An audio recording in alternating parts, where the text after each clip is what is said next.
Selamat pagi, Assalamualaikum warahmatullahi wabarakatuh. Kita lanjutkan kuliah teknik drainase untuk pertemuan ke-8. Ini pertemuan pertama setelah UTS. Kita akan membahas mengenai bangunan pelengkap sistem drainase, dan di akhir nanti ada juga mengenai pompa.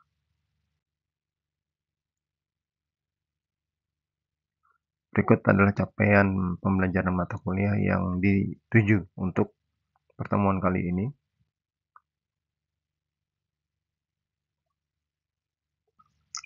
Bangunan pelengkap pada sistem drainase adalah bangunan pelengkap yang mendukung fungsi utama sistem drainase dalam pengelolaan aliran air baik dari hujan, limpasan maupun air limbah. Di sini kita khususnya membahas yang mengelola air limpasan dari curah hujan. Contoh bangunan pelengkap drainase ada saluran pengarah, inlet atau outlet yang berfungsi mengarahkan air ke dalam dan keluar dari sistem. Kemudian bak sedimentasi, ini mengendapkan material padat yang terbawa air agar tidak menyumbat aliran. Kemudian sumur resapan, kolam retensi, dan lain sebagainya.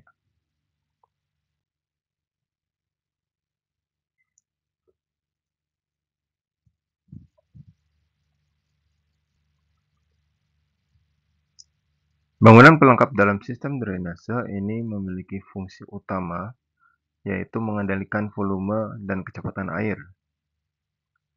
Hal ini diperlukan untuk menghindari erosi dan kerusakan struktur dari saluran. Kemudian mengurangi risiko banjir dengan menyimpan atau menunda limpasan. Berikutnya adalah meningkatkan efisiensi sistem drainase dengan menyaring sedimen, sampah, polutan lainnya sehingga aliran tetap lancar, serta akan memperpanjang umur infrastruktur drainase utama. Berikutnya adalah meminimalkan dampak lingkungan, ini untuk memperbaiki kualitas air sebelum dilepaskan ke badan air penerima, dan menjaga keseimbangan air tanah melalui infiltrasi.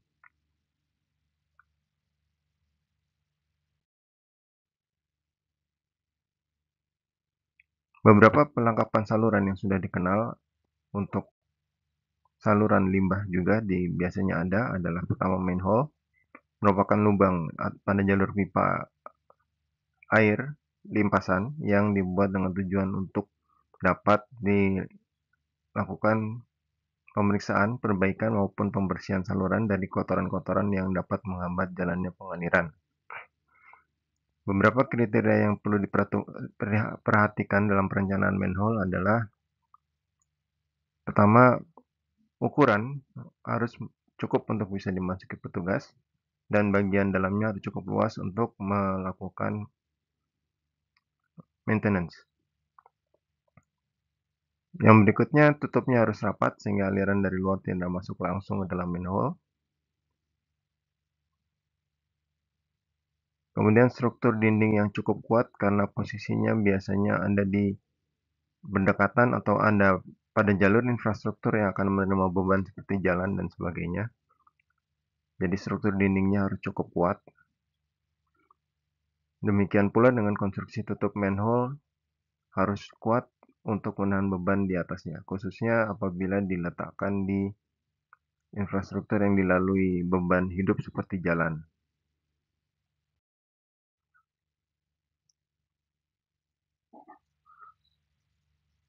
Penempatan manhole dilakukan pada jarak tertentu, pada perubahan arah aliran, pada perubahan kemiringan saluran, dan juga pada perubahan diameter saluran.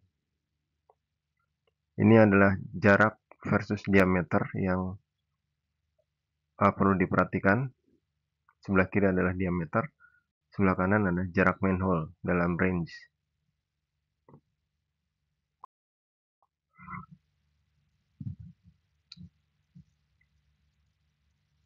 Berikut ada secara singkatnya untuk manhole. Kemudian inlet. Ini sangat berguna untuk mengatur kuantitas air yang masuk dari permukaan jalan dengan kriteria-kriteria yang perlu diperhatikan. Yang pertama, desain dari inlet. Kapasitas aliran harus lebih besar daripada kapasitas aliran puncak hujan. dan ini dirancang agar dapat menangkap aliran dari permukaan jalan sebanyak mungkin. Nah, di sini tentunya karena inlet itu tidak selalu dibuat hanya satu buah. Kalau diterapkan di sepanjang jalan, dia akan akan memiliki beberapa inlet. Maka di sini yang dimaksud adalah kapasitas total pada jarak tertentu. Itu harus lebih besar atau sama dengan aliran puncak air hujan. Ini nanti dirancang sesuai dengan periode ulangnya. Kemudian intensitas hujan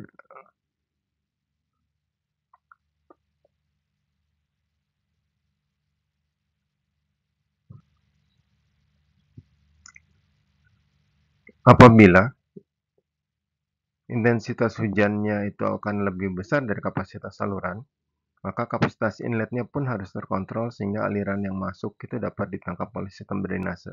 Artinya kuantitas yang dimasukkan ke dalam saluran itu kuantitasnya dikendalikan dengan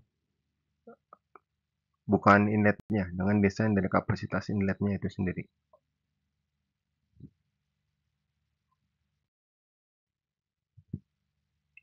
Ini adalah beberapa jenis inlet, ada curved inlet, ada gutter inlet, bentuknya seperti ini. Ini sudah tersedia di pasaran.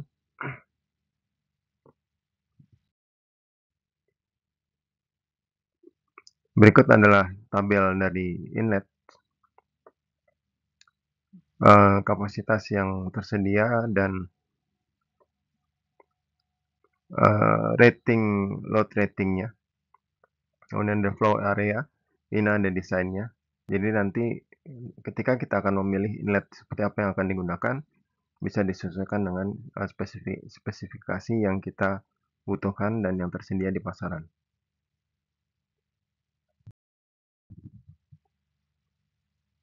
Berikutnya adalah bak perangkap.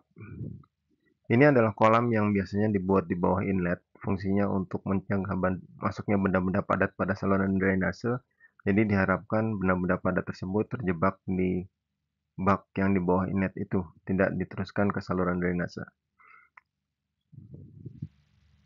Buangan padat akan ditangkap oleh bak pengendap dan dipisahkan antara padatan berat dan padatan ringan yang akan muncul ke permukaan.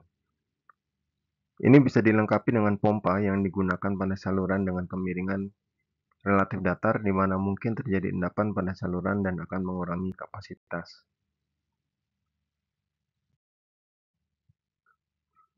Berikutnya adalah bangunan terjun. Seperti sebelumnya kita sudah pernah melakukan pembuatan jaringan drainase dan kita dibatasi oleh beberapa kriteria saluran, termasuk pada akhirnya harus mengatur desain sedemikian hingga kecepatan mengalir di saluran itu pada range yang diizinkan. Nah, pada waktu kondisi tertentu kita tidak bisa menghindari adanya perbedaan elevasi yang besar antara ujung dari satu saluran ke pangkal dari saluran berikutnya. Sehingga dengan demikian kita akan membutuhkan bantuan dari bangunan-bangunan pelengkap yang di sini salah satunya adalah bangunan terjun.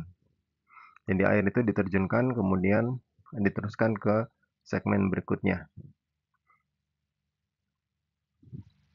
Bangunan terjun digunakan untuk menghindari saluran yang terlalu curam sehingga kecepatan alirannya lebih dari 3 meter per detik. Dasar saluran dibuat tidak mengikuti kemiringan muka tanah, tapi boleh melebihi kemiringan terbesar yang diizinkan. Saluran yang dibagi atas ruas-ruas bisa dihubungkan pada antar setiap ruas itu dengan bangunan terjun. Batas ketinggiannya adalah 2 meter, untuk di dalam kota biasanya 5 sampai 1 meter untuk satu bangunan terjun. Nah, di bangunan terjun ini seperti kita pernah pelajari di mekanika fluida atau di hidrolika, akan terjadi perubahan aliran dari subkritis, kritis, superkritis, dan di bawah ini harus dilakukan peredaman energi dengan kolam olak dengan memanfaatkan lompatan hidrolik sehingga aliran yang melaju ke ruas saluran berikutnya sudah dalam kondisi subkritis.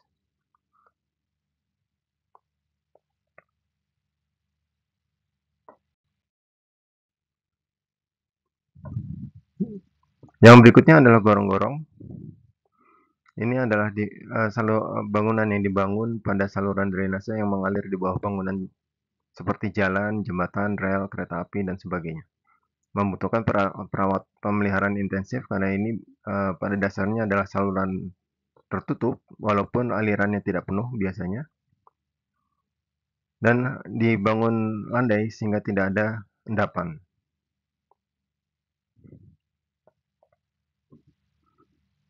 Ini adalah contoh potongan melintang dari beberapa jenis gorong-gorong, ada yang lingkaran, ada yang segi empat penuh. Ini atas ini keduanya kebetulan desainnya untuk saluran penuh. Yang ini ada aliran penuh, ini aliran yang tidak penuh.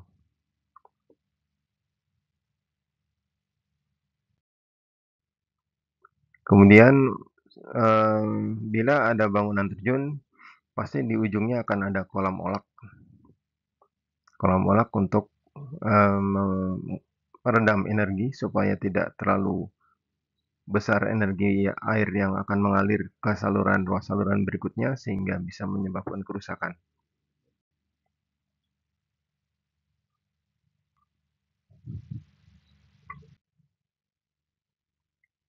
Untuk area-area tertentu, kita perlu menambahkan head pada pada air sehingga bisa dialirkan ke ruas saluran atau ke unit drainase berikutnya. Dan ini adalah uh, satu solusi menggunakan sistem pompa drainase untuk pengelolaan air di perkotaan dan pedesaan.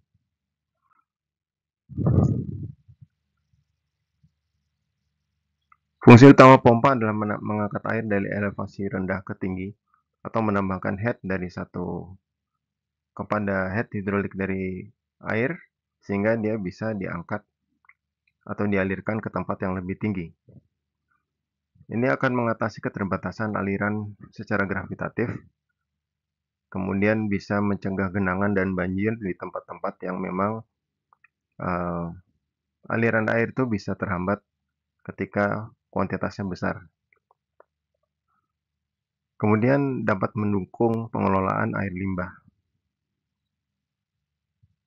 Pompa drainase menjadi komponen krusial dalam infrastruktur perkotaan modern, terutama di daerah dengan topografi datar atau cekung. Dan ini sebagai contoh,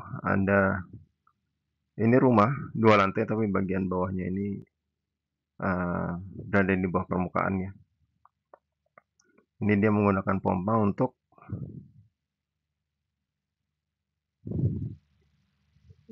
mengalirkan air.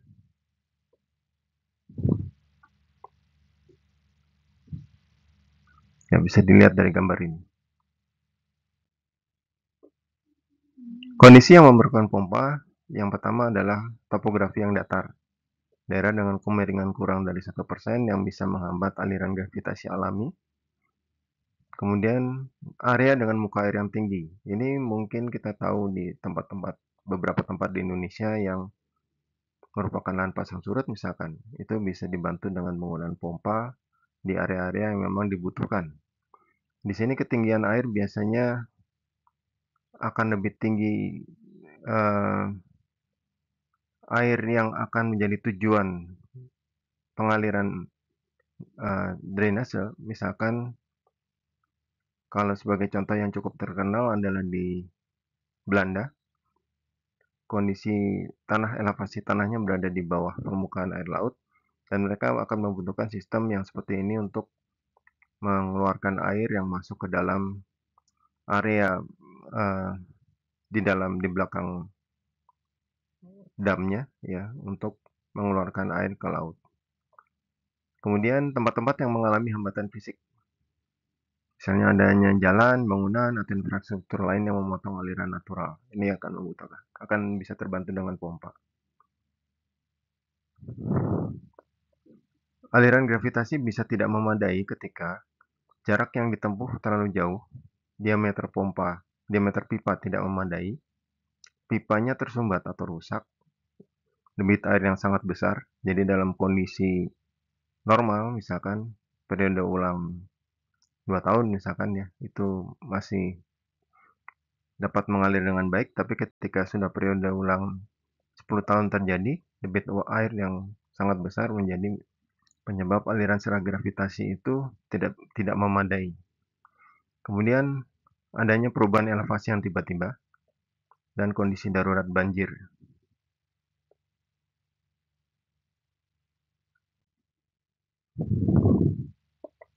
Beberapa komponen utama stasiun pompa adalah pertama pompa utama.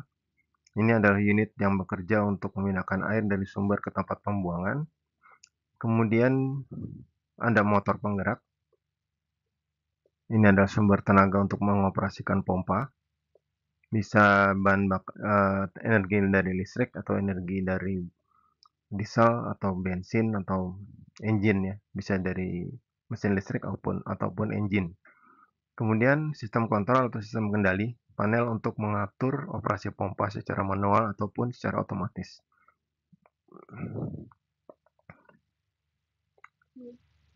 Kemudian ada sumur, ini mungkin tidak selalu sumur resapan ya, karena pompa itu biasanya ditaruh di tempat yang cukup dalam agar efektif dia mengeluarkan air dari permukaan yang tergenang.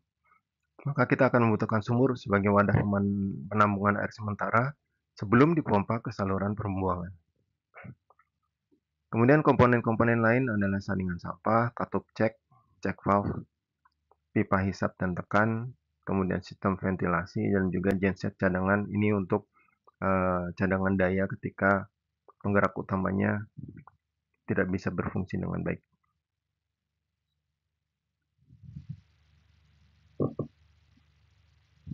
Ini sebagai contoh, ada satu sistem pompa, ini dua pompa yang bekerja secara paralel bergantian maupun bersamaan ketika dibutuhkan. Air akan masuk ke sini dulu, intake well, sumur, di mana pompa itu nanti akan mengambil air. Kemudian pompa akan dikendalikan oleh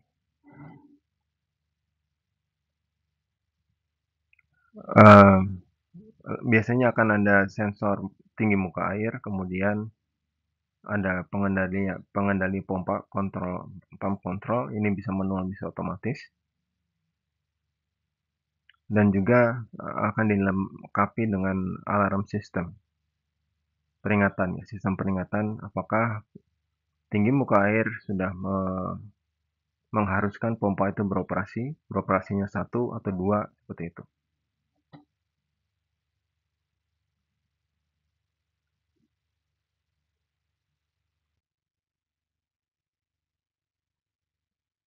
Ada beberapa tipe pompa yang biasa digunakan.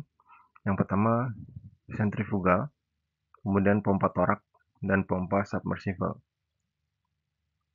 Pompa sentrifugal ini kapasitasnya tinggi, headnya sedang hingga tinggi, efisiensinya baik, pemeliharaannya juga cukup mudah. Ini cocok untuk drainase perkotaan maupun air limbah domestik. Kemudian pompa torak, headnya sangat tinggi, kapasitasnya tapi rendah, tekanannya stabil, tahan terhadap padatan. Cocok untuk area dengan elevasi tinggi dan untuk stasiun untuk mengangkat air. Yang berikutnya pompa submersible, ini adalah pompa yang dipasang di dalam air, direndam.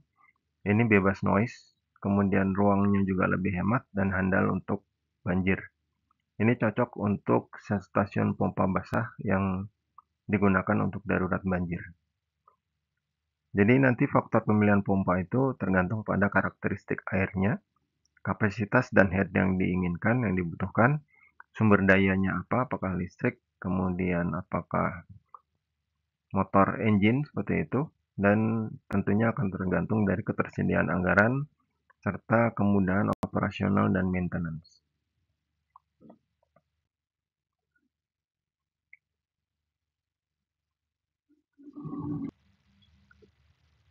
Stasiun pompa harus dirancang dan ditempatkan dengan berbagai kriteria pertimbangan.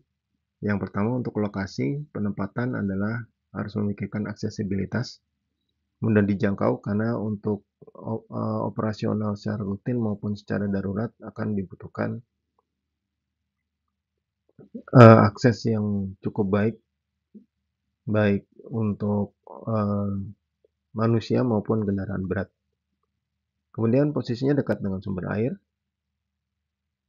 berdekatan dengan titik pengumpulan air yang akan dipindahkan. Kemudian jarak dari pemukiman sebisa mungkin cukup jauh untuk mengurangi dampak kebisingan dan juga bau terhadap lingkungan sekitar, dan harus tersedia listrik atau sumber energi yang lain.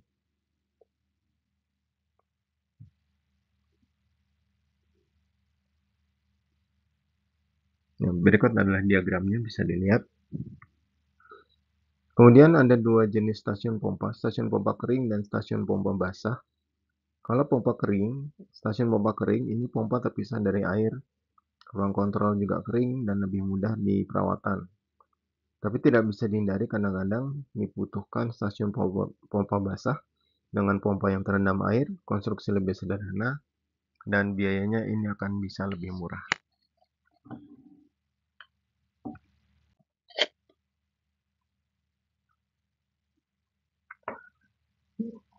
Untuk pengendalian pompa, bisa juga diterapkan sistem manual maupun sistem otomatis. Untuk sistem otomasi, biasanya akan dibutuhkan atau akan digunakan PLC. Ini Programmable Logic Controller. Ini adalah sistem yang berfungsi sebagai otaknya pengendalian operasi pompa. Kemudian sebagai sensor, ini adalah sensor level air yang paling penting. Ini mendeteksi ketinggian air di sumur pompa yang nanti tentunya disesuaikan juga atau dikalibrasi dengan ketinggian air di luarnya. Jadi apabila ketinggian air di sumur pompa sudah mencapai ketinggian tertentu, berarti sudah akan terjadi potensi misalkan banjir atau sudah cukup banyak air yang harus dipindahkan, seperti itu. Kemudian motor starter, ini adalah untuk menyalakan atau menggerakkan, untuk mulai menggerakkan motor penggerak pompa, dan sistem alarm untuk memberikan peringatan dini pada saat terjadi gangguan atau terjadi kondisi di mana pompa itu sudah mulai harus dioperasikan. Mode pengoperasian bisa otomatis dengan menggunakan sensor dan sistem kontrol di PLC. Pompa akan bergerak secara otomatis sesuai dengan kriteria yang diprogramkan. Kemudian ada operasi alternating pump, jadi bergantian. Kalau kita punya pompa 2 buah unit seperti tadi, maka penggunaannya bisa dipergilirkan. Kemudian variable speed drive ini adalah pengaturan kecepatan pompa sesuai dengan kebutuhan debit untuk efisiensi energi. Jadi putaran dari mesin itu bisa diatur sedemikian hingga debit dari pompa itu bisa diatur juga. Sehingga ketika hanya dibutuhkan pemindahan air dengan debit yang lebih kecil, kita tidak perlu menyalakan mesin penggerak agar memutar pompa dengan kecepatan yang maksimumnya, seperti itu.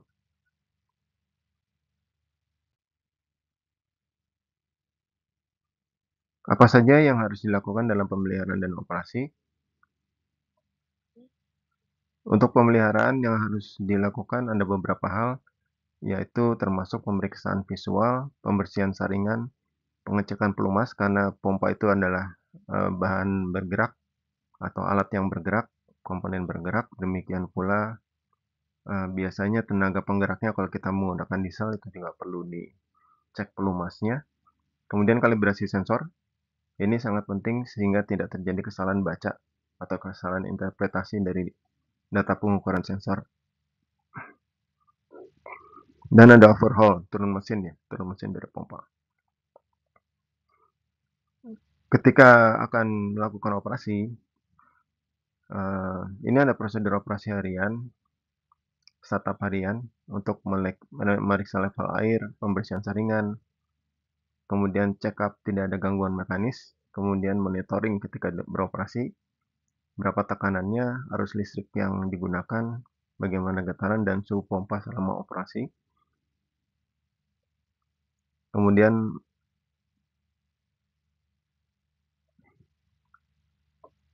shutdown normal, kemudian penanganan darurat. Ini adalah ketika pompa itu basis energi utamanya adalah listrik atau motor listrik, maka ketika aliran listrik padam, kita harus bisa mengaktifkan atau sudah mempersiapkan adanya genset yang perlu dinyalakan secara berkala, dan juga perlu disiapkan pompa cadangan untuk banjir besar. Ini mungkin yang tidak selalu berada di lokasi stasiun pompa, tapi bisa dengan mudah dimobilisasi bila dibutuhkan kapasitas pompa yang lebih besar dengan menambahkan unit pompanya. Beberapa masalah yang menjadi indikator atau beberapa masalah pada pompa bisa dilihat indikatornya. Yang pertama adalah bising, overheating atau terlalu panas, getaran terlalu kuat, dan debitnya turun. Ini akan menunjukkan ada masalah, misalkan ada pengencang, ya, sistem pengencang, baut, dan sebagainya yang kendor, atau ada bagian berputar yang mengalami kerusakan, dan sebagainya.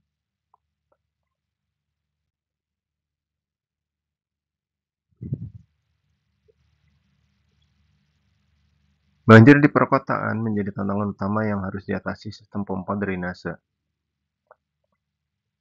Beberapa tantangan lain dalam sistem pompa drainase adalah adanya cuaca ekstrim.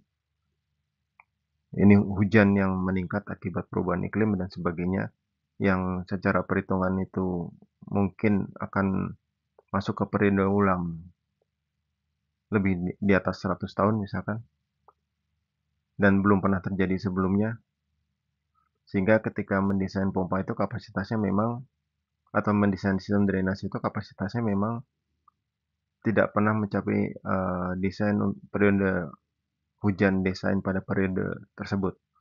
Nah, itu bisa dibantu dengan stasiun pompa apabila sistem gravitasi tidak memadai. Kemudian adanya sampah dan sedimen ini bisa menyebabkan penyumbatan pada pipa, dan kalau masuk ke dalam pompa ini bisa merusak pompa itu sendiri, terutama sampah dan material padat lainnya. Kemudian ada beberapa tantangan teknis dan operasional. Yang pertama ada keterbatasan daya, karena pompa itu dayanya cukup besar dibutuhkannya. Bila menggunakan listrik mungkin sudah hitungan ribuan watt atau bahkan ribuan volt seperti itu. Kemudian biaya operasional, karena dia menggunakan energi. Ini salah satu komponen yang tinggi biayanya setiap kali operasional. Dan juga pompa akan membutuhkan biaya perawatan yang berkelanjutan. Dan ini ketika dalam jangka waktu yang panjang tentunya menjadi cost tersendiri. Kemudian usia peralatan. Fisik pompa dan komponen-komponen lainnya akan menurun kinerjanya seiring dengan waktu. Sehingga ada waktunya harus diganti. Atau paling tidak harus diganti beberapa komponennya, kalau tidak semuanya. Yang berikutnya, ketika akan melakukan penggantian, ini ketersediaan suku cadang menjadi tantangan juga. Karena kebanyakan pompa yang ada di kita itu adalah pompa impor, dan beberapa pompa lama yang ini mungkin akan lebih sulit mendapatkan suku cadang khusus. Dan tentunya ada tantangan sumber daya manusia yang ahli dalam operasi dan perawatan sistem pompa drainase. Berikut adalah beberapa studi kasus aplikasi pompa drainase.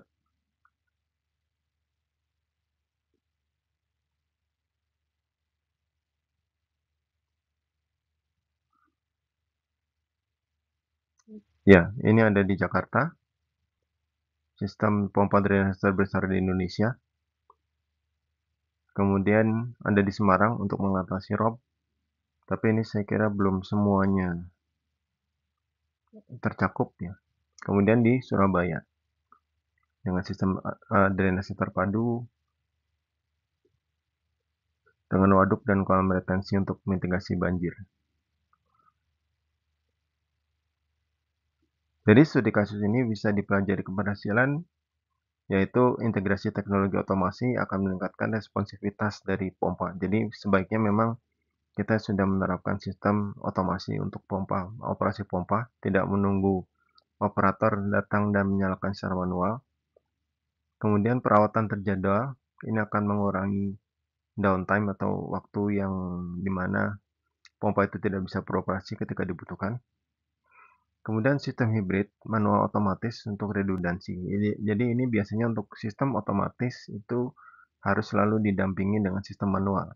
Jadi kapanpun sistem otomatisnya mati, atau kita menghadapi situasi yang belum pernah diprogramkan untuk di sistem otomatis, maka operasi manual akan menjadi solusi. Tantangannya adalah keterbatasan anggaran, ketergantungan pada sumber daya listrik, kemudian pemanfaatan lahan untuk stasiun pompa yang mungkin sulit untuk diperoleh. Berikut adalah best practices dan rekomendasi desain.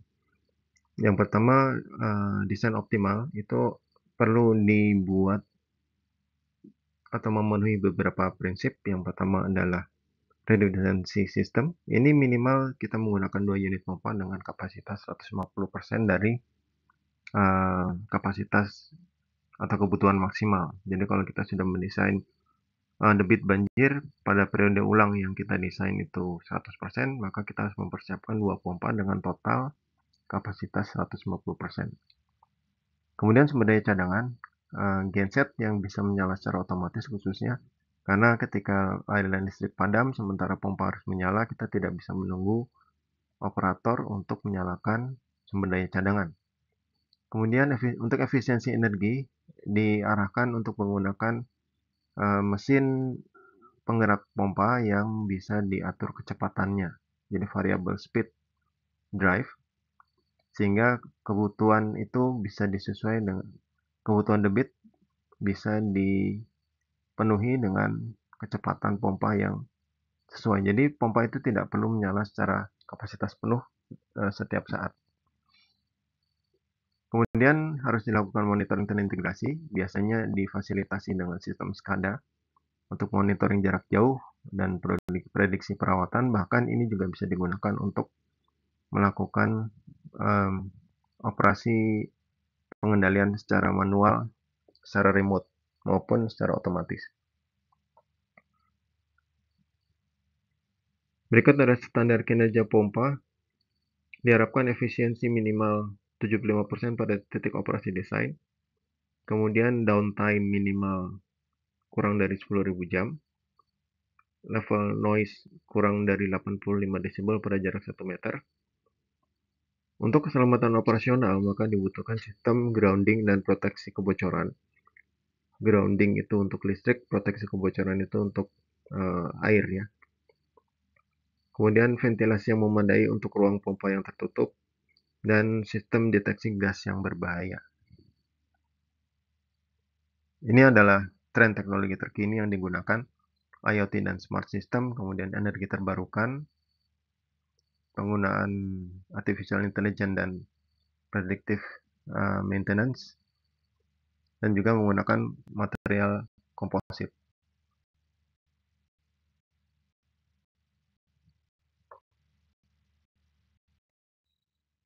Singkatnya, poin penting dalam masalah sistem pompa adalah pompa drainase menjadi solusi vital untuk daerah dengan keterbatasan aliran gravitasi. Kemudian perencanaan yang matang akan meliputi pemilihan tipe pompa, desain stasiun, dan juga sistem kontrol. Pemeliharaan berkala krusial untuk menjaga keandalan sistem, dan teknologi otomasi serta monitoring ini dapat meningkatkan efisiensi operasional. Arah pengembangan, integrasi dengan sistem smart city atau mungkin sponge city, kemudian penerapan teknologi hijau untuk efisiensi energi, pengembangan sistem berbasis AI untuk prediksi banjir, peningkatan kapasitas sumber daya manusia dalam operasi dan perawatan.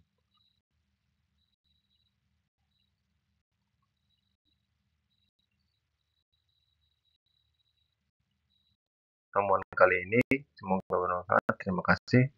Assalamualaikum warahmatullahi wabarakatuh. Selamat pagi.